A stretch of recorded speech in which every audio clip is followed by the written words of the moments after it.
Hi friends, இன்றைக்கி டே 31. Weekly ஒரு 2 இல்லைனா 3 நாளாவது காலையில் பிரேக்ஃபாஸ்ட்டுக்கு இந்த மாதிரி மில்லட்ஸ் ஏதாவது சேர்த்துக்கலாம் அப்படின்ட்டு புதுசாக ட்ரை பண்ணிகிட்ருக்கோங்க. ஏன்னா எப்போவுமே பார்த்திங்கன்னா காலையில் அவசரத்துக்கு இட்லி தோசை இந்த மாதிரியே போயிட்டு இருந்துச்சு. சரி, கொஞ்சம் ரைஸ் ஐட்டம்ஸை குறைச்சி மில்லட்ஸை இன்க்ளூட் பண்ணலான்ட்டு தான் இன்றைக்கி வந்துட்டு திணை பொங்கல் ட்ரை பண்ணியிருந்தேன். திணை மாவில் அரைச்சி அந்த மாதிரி தோசை இட்லின்னு சாப்பிட்ருக்கோம். இந்த மாதிரி பொங்கல் ஃபஸ்ட் டைம் இன்றைக்கி தான் செஞ்சுருந்தேன். டேஸ்ட் வைஸ் நல்லாவே இருந்தது. நார்மல் நம்ம அரிசி பொங்கல் இருக்கும் இல்லைங்களா, அந்த வெண்பொங்கல் அதே மாதிரி டேஸ்ட்டே தான் இருந்தது. மிளகெல்லாம் கொஞ்சம் கூட சேர்த்துக்கிட்டோம்னா நல்லாவே இருக்குது. தினையும் பருப்பும் போட்டு தண்ணி கொஞ்சம் அதிகமாகிடுச்சு. ஆனால் ஆற பார்த்திங்கன்னா நல்லா கெட்டியாக வந்துருச்சு.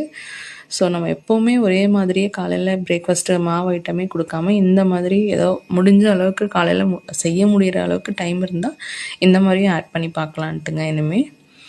Thank you friends.